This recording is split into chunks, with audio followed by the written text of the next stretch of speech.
안녕하세요 miss. சாரிடா, yesterday video வரும்னு சொல்லியிருந்தேன். பட்டு என்னாச்சுன்னு தெரியல, கஷ்டப்பட்டு ரெக்கார்ட் பண்ண அத்தனை வீடியோவும் டெலீட் ஆகிடுச்சிடா. ஸோ அது ப்ராப்ளம் இல்லை, யாரோ சின்ன கண்ணு பட்டுருச்சு போல். It's okay. இன்றைக்கி உங்களுக்கு நேற்றை விட பெட்டராக கொடுப்பேன்னு நினைக்கிறேன். அதுக்காக தான் இது நடந்திருக்கலாம். ஸோ வளவலன்னு பேசாமல் இப்போ நம்ம லவ் இஸ் மை டெஸ்டினியோட 6th பார்ட் போகலாம். அண்டு இந்த பாட்டில் கொஞ்சம் விஷயங்கள்லாம் உங்களுக்கு புரிய வரும், கிளாரிஃபை ஆகும். ஸோ கொஞ்சம் கிளியராக கேளுங்க அண்டு ஜஸ்ட்டு விஷுவலைஸ் இட். இப்போ கதைக்குள்ளே போகலாம். தென் ஸ்டார்டிங் சீனில் ஒயன் டேங்கோட அந்த கேபின் முன்னாடி டேங் அந்த டோரை க்ளோஸ் பண்ணிட்டு போயிருப்பான்ல, ஒயனோட ஃபேஸ்லேயே அடிக்கிற மாதிரி. அதுலேருந்தே என் கரடி பையனுக்கு கோவம் மட்டும் இன்னும் தீரவே இல்லை. அப்போ எப்படி இருந்தியோ அதே மாதிரியே இருக்க நீ. ஆனால் 800 வருஷமும் உனக்காக வெயிட் பண்ணிட்டேன். இந்த கொஞ்ச நேரம் பிரிவு என்னால் தாங்கிக்க முடியாதான்ட்டேன். கண்டிப்பாக உனக்காக. அண்டு கரடிப்பையா, எங்கே போனாலும் இந்த ஒயன்கிட்ட தானே வந்தாகணும். அதுக்காக தானே நீயும் பிறந்திருக்க அப்படின்னு சொல்லிட்டு பார்த்துக்கிறேன் உன்னை அப்படின்னு சொல்லிட்டு ஒயன் அந்த இடத்த விட்டு போயிருப்பா.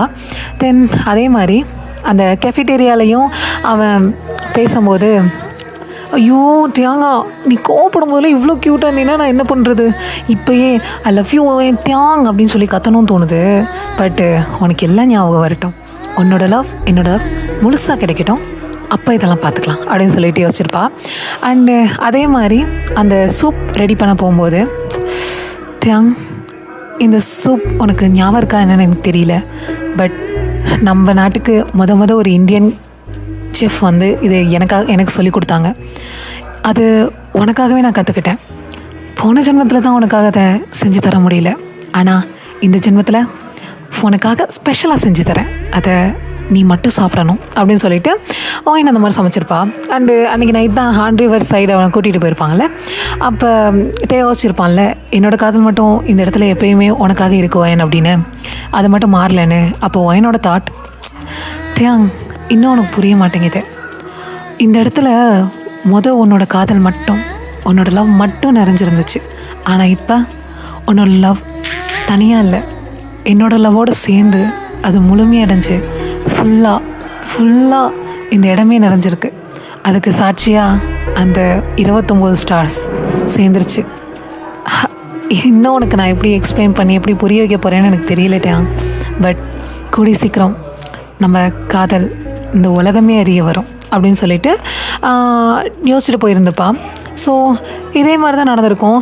அடுத்த நாள் தான் இந்த மாதிரி அவளை ஹார்ஷாக திட்டிருப்பான்ல. ஸோ அப்போ என்ன நினச்சிருப்பான்னா, ஒயன் டேங்கா இப்போயும் சொல்கிறேன், நான் பேசிட்டு வந்த வேர்ட்ஸ் எல்லாம் உனக்கு ஹர்ட் ஆயிருமோன்னு நினச்சா தான் எனக்கு ஹர்ட் ஆகுது. எப்பயுமே என்னோடய வலிக்கு நீ காரணம் இல்லை டேயாங். அந்த டேயாங்கிறது ஒயனோட பாதி. அப்படி இருக்கும்போது தன்னோட செல்ஃபே தன்னை ஹர்ட் பண்ணும்போது யாருக்காவது வலிக்குமா? நீ எப்போ என்னை ஹர்ட் பண்ணாலும் உனக்கு அது ஹர்ட் ஆயிருமோன்னு நினச்சி மட்டும்தான் டேயாங் எனக்கு வலிக்குது. இப்போயும் சரி, இப்போ நீ எவ்வளோ கஷ்டப்படுவேன்னு நினச்சி தான் எனக்கு கஷ்டமாக இருக்குது. இந்த செகண்ட் ஒன்று நான் விட்டுட்டு வந்தது தப்பாக ரைட்டான்னு கூட எனக்கு தெரியல. ஆனால் எனக்கு தோணுது உனக்கு இப்போ கொஞ்சம் டைம் தேவைன்னு. அதனால் மட்டும்தான் இந்த சின்ன பிரிவை நம்மளை பிரிச்சிடாதுட்டையா அப்படின்னு சொல்லிட்டு தான் அழுதுகிட்டே நடந்து வந்துட்டு இருந்திருப்பா. ஸோ அதுக்கப்புறம் தான் நேற்று பார்த்த சீன்லாம், அதாவது ஒயனை ஒரு காரில் வந்து கடத்திட்டு போயிருப்பாங்க. அண்டு யூமின் அப்புறம் டேயாங் 2 பேர் சேர்ந்து ஒயனை தேடிட்டு இருந்திருப்பாங்க. ஒயன் எங்கெங்கெல்லாம் போவான்றது யூமினுக்கு நல்லா தெரியும். பிகாஸ் யூமின் வந்து ஒயனோட க்ளோஸ் ஃப்ரெண்ட் அப்படின்றனால அவள் எல்லா இடத்துலையும் எங்கெங்கெல்லாம் ஒயன் போவான்னு அவளுக்கு தெரியுமோ அந்த எல்லா இடத்துக்கும் போகிறாங்க, எல்லா இடத்துலையும் கேட்டு பார்க்குறாங்க. எல்லோரும் அந்த பொண்ணு துருன்னு இருப்பா, என்னன்னு தெரியல, ஒரு 2 டேஸாக ஆளை காணோம். அண்டு ஆனால் எஸ்டர்டே இங்கே வந்துட்டு கொஞ்சம் ஏதோ ஒரு மாதிரி புலம்பிகிட்டு இருந்தா, ஆனால் இன்றைக்கி வருவான் நானும் எதிர்பார்த்தேன், இன்னும் வரல அப்படின்னு சொல்லி அவங்க சொல்லியிருப்பாங்க ஒரு ராமேன் கடையில். ஸோ அதை யோசிச்சுட்டே டேயாங்கும் யூமினும் அப்படியே போயிட்டுருக்காங்க. அப்போ டேயாங், என்னால் தான் இந்த தடவையும் நான் தான் உன்னை திரும்பியும் விட்டுட்டேன்ல, என்னால் மட்டும்தான் நீ கஷ்டப்பட்டுறல அப்படின்னு சொல்லி அழுகுறான். அப்போ யூமின் இதை கவனிக்கிறா. டேயாங், ஒயன் உங்களுக்கு வெறும் ஸ்டூடெண்ட் தானே, எதுக்கு நீங்கள் இவ்வளோ ஹர்ட் ஆகுறீங்க அப்படிங்கும்போது, இல்லை ஒயன் எனக்கு வெறும் ஸ்டூடெண்ட் கிடையாது, அவ இல்லை போன தடவையே நான் லேட் பண்ணனால மட்டும்தான் ஒயன் என்னை விட்டு போனான். இந்த தடவையும் நான் பண்ணுற மிஸ்டேக்னாலேயே என்னை விட்டு போயிடுவா. நான் அதுக்கு விடக்கூடாது அப்படிங்கும்போது அப்போ யூமின், ஆமாம் இளவரசே, நீங்கள் விடக்கூடாது. போன தடவை பண்ண தப்பை திரும்பி பண்ணிடக்கூடாது.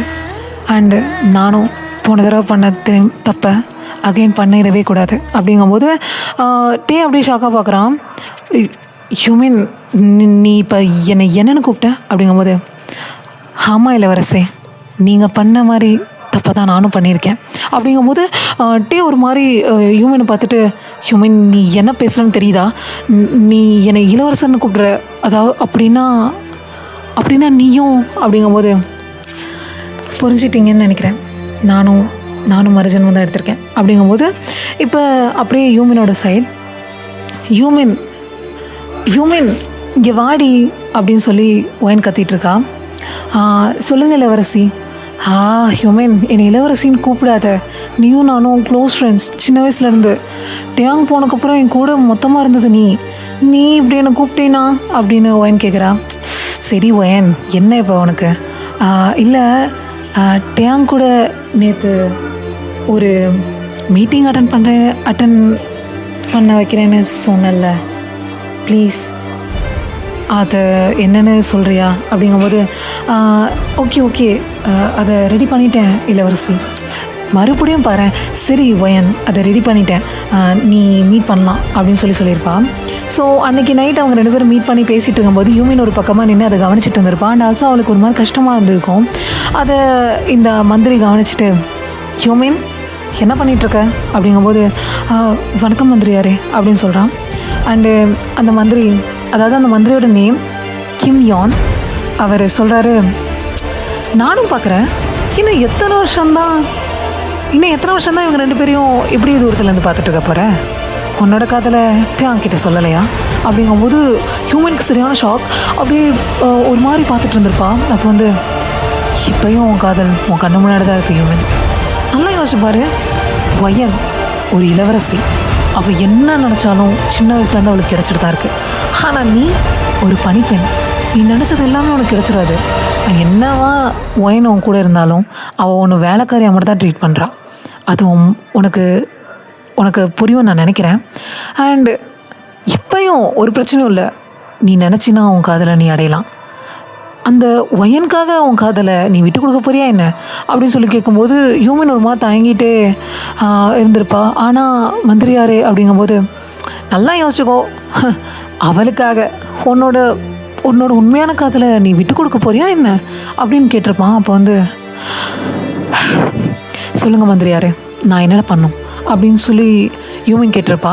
ஸோ அப்படியே சீன் கட் ஆகி அவங்க 2 பேரும் ஹியூமனும் ஒயனும் சேர்ந்து அந்த இடத்துல சாப்பிட்டுட்டு இருக்காங்க அவங்களோட அறையில். அப்போ ஹியூமனும் ஒயனும் நல்லா ஜாலியாக பேசிகிட்டு இருக்காங்க. ஒயன் கொஞ்சம் நேரத்தில் ஒரு மாதிரி மயக்கம் போடுற மாதிரி நல்லா தூங்கி விழுந்துடுறா. இதுதான் டைம்னு சொல்லி ஹியூமன் மெதுவாக அடி மேலே அடி மெதுவாக வச்சுக்கொண்டு போய் ஒரு டேபிள் இருக்கும். அதில் ஒயனோட திங்ஸ் நிறையா இருக்கும். லைக் அவளோட ஹேர் பின் அண்ட் வந்து தேங்காய் அவளுக்கு கொடுத்த கிஃப்ட் அண்டு சின்ன இயரிங்ஸ் அண்ட் அவளோட கிளாத்ஸ் அதெல்லாம் இருக்கும். அது எல்லாத்துலேயும் கொஞ்சம் அதாவது உடஞ்ச மாதிரி திங்ஸாக அந்த மாதிரி எடுத்துகிட்டு போய் ஹியூமன் அந்த மந்திரிகிட்ட கொடுக்குறா. பரவாயில்லையே, சொன்ன வேலையை கரெக்டாக செஞ்சுட்ட போல். அண்டு ஹியூமன், நீ எனக்கு எவ்வளோ விசுவாசமாக இருக்கும்போது நானும் உங்ககிட்ட உண்மையாக இருக்கணும்ல. ஸோ ஒரு விஷயத்த சொல்லட்டா, நீ கொண்டு வந்து கொடுத்துருக்கியே இந்த திங்ஸ், இதெல்லாம் வச்சு ஒயனை தேச துரோகின்னு ஜஸ்ட்டு சொல்ல போகிறோன்னு நினச்சியா? அவளை அந்த நாட்டில் வச்சே கொல்ல போகிறோம், அதுதான் உண்மை தெரியுமா அப்படின்னோன்னே இவங்களுக்கு பதறுது. ஆனால் நீங்கள் என்கிட்ட வேறு மாதிரி சொன்னீங்களே, ஒயனுக்கு ஜெயில் தண்டனை கிடைக்கும் அண்டு டே அவளை தப்பாக நினைப்பான், அது மட்டும் தான் சொன்னீங்க, இந்த மாதிரி என்கிட்ட சொல்லலையே அப்படிங்கும்போது, எல்லாத்தையும் உங்கள்கிட்ட சொல்ல முடியுமா என்ன? அதனால தான் நீ எனக்கு விசுவாசமாக இருந்ததுக்கப்புறம் நான் உனக்கு விசுவாசமாக இருக்கேன். இப்போயும் சொல்கிறேன், ஒயன் இந்த நாட்டிலேயே எல்லா மக்கள் முன்னாடி சாக போகிறான் அப்படிங்கும்போது ஹியூமனுக்கு ஒரு மாதிரி பதற ஆரம்பிச்சிருக்கோம். பிகாஸ் என்ன வந்தாலும் ஹியூமனுக்கு ஒயன் மேலே பாசம் இருக்குது. ஸோ இல்லை, நீங்கள் பண்ணுற தப்பு, இப்படி பண்ணாதீங்க அப்படிங்கும்போது, ஹே என்ன நல்லா மாதிரி வேஷம் போடுற, இப்போ தானே அவளுக்கே துரோகம் பண்ணி அவள் திங்ஸை கொண்டு வந்து என்கிட்ட கொடுத்த, உன்னை நீனு ரொம்ப நல்லவன் நினச்சிட்டு இருக்கியா? உனக்கு ஒரு விஷயம் ஆகணும்னா மற்றவங்க மாதிரி கீழ்த்தரமாக இறங்குறதுக்கும் நீ யோசிக்க மாட்டேன்றதை நீ புரிஞ்சுக்கணும், ஓகே அப்படின்னு சொல்லிட்டு சரி ஓகே. அண்டு ஒரு விஷயம், டேயாங் உனக்கு கிடைக்கிறதுக்கு வாய்ப்பு இருக்குது. ஸோ அதை யூஸ் பண்ணுற வேலையை பாரு. அதை விட்டுட்டு என்னை போட்டு கொடுக்குறேன் அது இதுன்னு மேடம் இறங்குனீங்கன்னா அப்போ உன் நெஞ்சில் அந்த கத்தி இறங்கும் அப்படின்னு சொல்லிட்டு அவன் பேசியிருப்பான். இவளுக்கு ஒரு மாதிரி பயம் கொடுத்துருக்கோம். அதை விட முக்கியமான ஒன்று, நான் மாட்டினா உன்னையும் சேர்த்து தான் மாட்டி விடுவேன். அப்புறம் ஒயனோட நம்புவான் நீ நினைக்கிறியா என்ன அப்படின்னு சொன்னோன்னே அது இன்னும் அவளுக்கு ஹர்ட் ஆகுது. அவள் அழுதுட்ருக்கா. அப்படியே அவளை அந்த இடத்துலேயே விட்டுட்டு மண்டிட்டு அழுதுட்ருக்கா. அப்போ அவளை அந்த இடத்துலேயே விட்டுட்டு அந்த மந்திரியை அந்த இடத்த விட்டு போயிடுறான். அப்படியே ஹியூமன், என்ன ஹியூமன் என்ன பண்ணியிருக்க நீ அப்படின்னு சொல்லிட்டு ரொம்ப அழுகுறா. அப்படியே டைம் ஸ்கிப் ஆகுது. ஆனால் அவளுக்கு ஒரே ஒரு நம்பிக்கை, டேயாங் எப்படியோ அதை நம்ப மாட்டான், டேயாங் ஒயனை காப்பாற்றிடுவான் அப்படின்னு. பட்டு டேயாங் எல்லோரும் முன்னாடியும் இந்த மாதிரி ஒயனுக்கு மரண தண்டனை சொல்லியிருப்பாங்கல்ல, அது யூமினுக்கு தெரிஞ்சோன்னே அவள் ரொம்ப உடஞ்சிருப்பா. ஓகே, இருந்த ஒரு ஹோப்பும் போயிடுச்சு. ஆனால் ஒயன் அப்படிப்பட்டவ இல்லை அப்படின்றத டேக்கு சொல்லி புரிய வைக்கணும், அவளை எப்படியாவது காப்பாற்றணும் அப்படின்ற ஒரு தாட்டோட டேவை மீட் பண்ணணுன்ட்டு போகணுன்னு நினைக்கிறா. அப்போ தான் உள்ளே யாரோ வர சவுண்ட் கேட்குது. இவ பார்த்தா பரவாயில்லையே, விஸ்வாசத்தை காட்ட கிளம்பிட்ட போல அப்படின்றான். அப்போ யாருன்னு பார்த்தா இந்த மந்திரி தான். நினச்சேன்டி நீ இந்த வேலையை தான் பார்ப்பேன்னு. உனக்கு தான் டேயாங் அப்புறம் ஒயன் 2 பேரும் ரொம்ப முக்கியம் இல்லை. ஆனால் இவ்வளோ நாய் மாதிரி நன்றியாக இருந்து என்னடி பண்ண போகிற அப்படின்னு சொல்லிட்டு அவன் முடியை பிடிச்சி இழுக்கிறான். அப்போ மந்திரியாரே என்னை விடுங்க அப்படிங்கும்போது, எங்கே டேயாங் அப்பாவுக்கு தானே அப்படிங்கும்போது, நீங்கள் தப்பாக புரிஞ்சுட்ருக்கீங்கன்னு நினைக்கிறேன், உன்னை சரியாக புரிஞ்சிட்டனால தாண்டி உன் பின்னாடி ஆளை சுத்த விட்டேன் அப்படின்றான். அப்போ பின்னாடியே அவளை வேக பார்க்கறதுக்கு ஒரு ஆள் வச்சுருப்பாங்க போல். அந்த ஸ்பை எல்லாத்தையும் சொல்லியிருப்பார் இந்த மாதிரி அவள் கிளம்பிட்டா அப்படின்றத. அதனால தான் அவன் வந்திருப்பான். இந்த துரோகியை இங்கேயே கொன்று போடுங்கடா அப்படின்னு சொல்லிட்டு அவன் அந்த இடத்த விட்டு போயிருப்பான். ஸோ அவளை கொல்றதுக்காக அங்கே சுற்றி எல்லாரும் ஆள் வராங்க. அந்த டைமில் என்ன ஆகுதுன்னா, அந்த இடத்துல ஏற்றி வச்சுருந்த ஒரு விளக்கு அதை தட்டி விட்டுறா. ஸோ அங்கே இருக்க கிளாத் எரிய ஆரம்பிக்குது. அங்கே கிளாத்ஸ்லாம் கொஞ்சம் நிறையா இருக்கும், அண்டு புக்ஸ் எல்லாம் கொஞ்சம் நிறையா இருந்திருக்கும். அதெல்லாம் எரிய ஆரம்பிக்குது, அந்த இடத்த சுற்றி எரிய ஆரம்பிக்குது. ஸோ அந்த டைமில் இவ எல்லாரையும் தள்ளி விட்டுட்டு ஓடி போயிட்டா அந்த இடத்துட்டு. ஸோ டேயோட ரூமுக்கு ஒரு ரூம் முன்னாடி தான் போயிட்டுருக்கா. அங்கே இருக்க சோல்ஜர்ஸ் எல்லாம் இவளை பிடிக்க தான் எல்லாம் ட்ரை பண்ணுறாங்க. ஏன்னா அங்கே இருக்கவங்க எல்லாரும் இவனோட ஆளுங்க. அப்போ திடீர்னு பார்த்தா அவள் ஓடிட்டு இருந்த வேகத்திலேயே அப்படியே ஒரு கத்தி அவளோட செஸ்ட்டில் இறங்குது. பார்த்தா அப்படியே அந்த முன்னாடி அந்த அமைச்சர் வரான். அவன் சிரிச்சுக்கிட்டே, இல்லை நினச்சேன்டி நீ அவ்வளோ சீக்கிரம் அட்டாங்க மாட்டேன்னு. இல்லை, இவ்வளோ நன்றி உள்ள நாயாக இருந்து என்னத்தை கிழிக்க போகிற ஒன்று. அவனுங்களை நம்பி விட்டுட்டு வரத்துக்கு நானே பைத்தியக்காரனா? இவ்வளோ கஷ்டப்பட்டு இவ்வளோ பிளான் பண்ணி ஒவ்வொன்றையும் கஷ்டப்பட்டு நிறைவேற்றிட்டு இருக்கேன். சின்ன எறும்பு நீ என்னோட மொத்த சாம்ராஜ்யத்தையும் அழிச்சிருவியா என்ன? உன்னை ஒரு செகண்டில் கொல்றதுக்கு எனக்கு நேரமாகாது. ஆனால் துடிச்சு சாகணும், அதான் என் கண்ணால் நான் பார்க்கணும்டி அப்படின்னு சொல்லிட்டு அப்படியே அவளோட செஸ்ல இறக்குன அந்த கத்தியை இன்னும் நல்லா சொருகிறான். அப்போ யூமின் கண்ணை மூடி, இதுக்கு நான் டிசர்வ் தான் ஒயன், உன்னை ஏமாத்துறேன் அந்த செகண்ட்காக இப்போ நான் அனுபவிக்கிறேன். ஆனால் ஒயன் கண்டிப்பாக இந்த ஜென்மத்தில் நான் பண்ண அது தப்பு எப்படியாவது உனக்கு நன்றி கடமை தீர்ப்பேன். இந்த தப்பை சரி பண்ணுற மாதிரி உன்னையும் டேயாங்கையும் நானே சேர்த்து வைப்பேன் அப்படின்னு சொல்லிட்டு அவளோட உயிர் கொஞ்சோண்டு இருந்திருக்கும். இந்த நாயை தூக்கிட்டு போய் அவளோட எரிய அந்த ரூமில் தூக்கி போடுங்கடா அப்படிங்கும்போது அவளை தூக்கிட்டு போய் அந்த இடத்துல போட்டிருப்பாங்க. அந்த நெருப்பில் எரியறா. அப்படியே அவளோட கண்ணிலேருந்து டேர்ஸ் வந்துக்கிட்டே இருக்குது. அவள் அந்த கத்தி இறங்கின பெயினை விட ஒயனுக்கு துரோகம் பண்ணிட்டோன்ற அந்த கில்ட்டிலேயே அவள் அந்த இடத்துல கண்ணை மூடி சாகுறா. ஸோ இது டேக்கு எல்லாமே ஃப்ளாஷ் ஆகுது. அப்போ ஹியூமின் நீயும் அப்படின்னு சொல்லிட்டு அவனுக்கு ஒரு பக்கம் கோவம் வந்தாலும் அவளும் ஒயனுக்காக தான் இறந்துருக்கான்னு நினச்சி ரொம்ப கஷ்டப்பட்டுட்டு இந்த ஜென்மத்தில் 2 பேரும் சேர்ந்து ஒயனை காப்பாற்றணும், கண்டிப்பாக காப்பாற்றணுட்டேயாங்க அப்படிங்கும்போது, அதுதான் எங்கே இருக்கான்னு தெரியலையே, என்னால் கண்டுபிடிக்க முடியலையே அப்படிங்கும்போது, உங்களுக்கு தெரியாத இன்னொரு விஷயம் இருக்குட்டேயாங்க, அதுக்கான பதில் யார் அவளை தூக்கிட்டு போனா அண்டு என்ன நடந்துட்டுருக்கு எல்லாத்தையும் நீங்கள் அந்த சோசன் டைனஸ்டியை சேர்ந்த அந்த டைரியை முழுசாக படித்தா தான் உண்டு. அப்படிங்கும்போது ஆமாம் ஆமாம்ல, அந்த டைனஸ்டி ஓ காட், நான் அதை எப்படி மறந்தேன் அப்படின்னு சொல்லிட்டு கடகடன்னு ஓடுறான். எங்கன்னா மியூசியத்தை பார்த்து தான் ஓடுறான். ஸோ அங்கே டைம் ஆனனால செக்யூரிட்டி அதை க்ளோஸ் பண்ணிட்டு போயிருப்பார். அங்கே இப்போ யார் போய் பின் போட்டாலுமே அது ஓப்பன் ஆகாது. மியூசியத்தோட சீஃபாக இருந்தாலும் சரி, எல்லோரும் போயிட்டாங்க, அங்கே யாருமே இல்லை. போகிறான், அந்த பின்னை திரும்பி போட்டு பார்க்குறான். அவ்வளோ அர்ஜென்ட்டாக போட்டு பார்த்துக்கிட்டே இருக்கான். பட் அது ஒர்க் ஆகலை. அப்போ அவனுக்கு என்ன பண்ணுறதுன்னு தெரில. அந்த மியூசியத்தோட டோர் வந்து ஒரு கிளாஸ் மாதிரி இருக்கும். ஸோ அதை போட்டு உடைக்க ஆரம்பிக்கிறான். பக்கத்தில் இருக்க திங்ஸை தூக்கி போட்டு உடைக்கிறான். அது ரொம்ப திக்காக இருக்குது. அதனால் இன்னும் நல்லா ஃபோர்ஸ் கொடுத்து உடைக்கிறான். அப்போ நான் உடஞ்சிருச்சு. பட் அந்த இடம் அப்படியே இருக்கும்போது அவன் கையை வச்சு அதை நவுத்துறான். அவன் கையில் அந்த கிளாஸ் பீசஸ்லாம் குத்தி ரத்தம் வருது. பட் அது எதுவுமே அவனுக்கு தெரியல. இப்போ ஒயன் எங்கே இருக்கா, அவளை காப்பாற்றணும், அது மட்டும்தான். ஸோ அவன் கையெல்லாம் ப்ளீட் ஆகிட்டுருக்கு. அப்படியே அதை உடச்சி நவுத்திட்டு போகிறான். உள்ளே போகிறான். அவனோட கேபினை ஓப்பன் பண்ணுறான். கேபினை ஓப்பன் பண்ணிவிட்டு அந்த டைரி எங்கே வச்சேன் அப்படின்னு சொல்லிட்டு எல்லா இடத்துலையும் தேடிட்டே இருக்கான். ஸோ ஃபைனலாக அந்த டைரி கையில் கிடைக்குது. ஸோ அதை ஓப்பன் பண்ணி டேங் படிக்கிறான். படிக்கிற ஒவ்வொரு பேஜ்லேயும் அவனுக்கு ஒரு விஷயம் கிளாரிஃபை ஆக ஆரம்பிக்குது. அவன் கண்ணு ரொம்ப வைட் ஆகுது. இல்லை, இது மட்டும் நடந்துடக்கூடாது, இது ஒயன் அப்படின்னு சொல்லிட்டு இந்த இடத்துல கட் ஆகுது. அண்டு இதே சமயம் ஒயன் சைடு, என்னை எங்கே கூட்டிகிட்டு வந்திருக்கீங்க?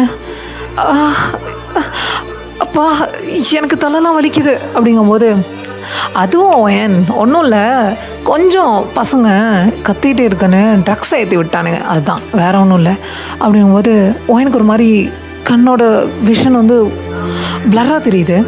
ஸோ அவள் கண்ணை நல்லா தொடச்சிட்டு பார்க்கும்போது அங்கே ஒரு பர்சன், யாருடா நீ, என் பேர் உனக்கு எப்படி தெரியும் அப்படிங்கும்போது, ஓ ஒயன், ஒன்று எனக்கு தெரியும், பட் என்ன உனக்கு தெரியாதுல்ல, சாரி இன்ட்ரோ ஆகாது, ஏன் தப்பு தான்ல அப்படின்னு சொல்லிட்டு, அண்டு ஐ ஆம் கிம் வான். நான் இந்த நாட்டில் one of the biggest businessman. ஆனால் நான் இப்படி இன்ட்ரோ ஆனால் உனக்கு தெரியாதே அப்படிங்கும்போது, தெரியுதுடா, ஷார்னின்றது தெரியுது. அந்த ஜென்மத்தில் எங்களை சேர விடலை, இந்த ஜென்மத்துலேயும் வந்துட்டல அப்படிங்கும்போது, ஓ தெரிஞ்சிருச்சா மேடம்க்கு, சரி சொல்லுங்கள், நான் யாருன்னு நானே தெரிஞ்சுக்கிறேன் அப்படிங்கும்போது, அந்த மந்திரி தானடா நீ, அந்த நாய், எங்கள் 2 பேரையும் பிரித்த அந்த ஜென்மத்தில், இந்த ஜென்மத்தில் நாங்கள் உனக்கு என்ன பண்ணோம்? அந்த ஜென்மத்தில் அந்த பதவி ஆசைனால எங்களை பிரிச்சுட்டேன். இந்த ஜென்மத்தில் ஒன்றுமே பண்ணலையே, எங்கள் காதலை மட்டும்தானே நாங்கள் முழுமையாக்க விரும்புகிறோம். ஒன்று நாங்கள் என்ன பண்ணணும்? இப்போ இதுக்கு எனக்கு தூக்கிட்டு வந்திருக்க, இது மட்டும் அவங்களுக்கு தெரிஞ்சது உனக்கு கொண்டுருவோம் அப்படின்றா. அப்போ ஓஹோ, அப்போ நான் அந்த ஜோசன் காலகட்டத்தை சேர்ந்த மந்திரியா, பரவாயில்லையே, ஓஹோ அப்படின்னு சொல்லிட்டு, ஓகே வென், அப்போ நான் உனக்கு அந்த மந்திரியாக தான் தெரிகிறேன்ல, சூப்பர், அப்படியே நினச்சிக்கோ. தென் இப்போ நான் உன்னை கொல்ல போகிறேன். ஸோ நான் யாருன்னே தெரியாமலே சாவடி அப்படின்னு சொல்லிட்டு அந்த கத்தி எடுத்து வந்து ஸ்வாடை இது பண்ண வரும்போது, கரெக்டாக அவளை எதுவும் பண்ணிடாத அப்படின்னு ஒரு வாய்ஸு. ஸோ இந்த வாய்ஸ் யாராக இருக்கும் அண்டு அடுத்தடுத்து என்ன நடக்க போகுது அப்படின்றதெல்லாம் நெக்ஸ்ட்டு பாட்டில் பார்க்கலாண்டா. இந்த பாட்டில் இன்னும் கொஞ்சம் விஷயம்லாம் கிளாரிஃபை ஆக வேண்டியது இருக்குது. அதெல்லாம் நான் இப்படியே நான் போட்டுறலாம்னு நினச்சேன். பட் இங்கே சவுண்டு நாய்ஸ் பொல்யூஷன் தாங்க முடியல. டைம் வேறு ரொம்ப டிலே ஆனனால கண்டிப்பாக நாளைக்கு எபிசோட் போட்டுறேன்டா. இன்றைக்கி இது வரைக்கும் உங்களுக்கு சாட்டிஸ்ஃபை ஆகணும்னு நான் விஷ் பண்ணிக்கிறேன். அண்டு வளவலன்னு பேச விரும்பலை. ஓகே, தேங்க்யூடா. நாளைக்கு பார்க்கலாம். பாய்.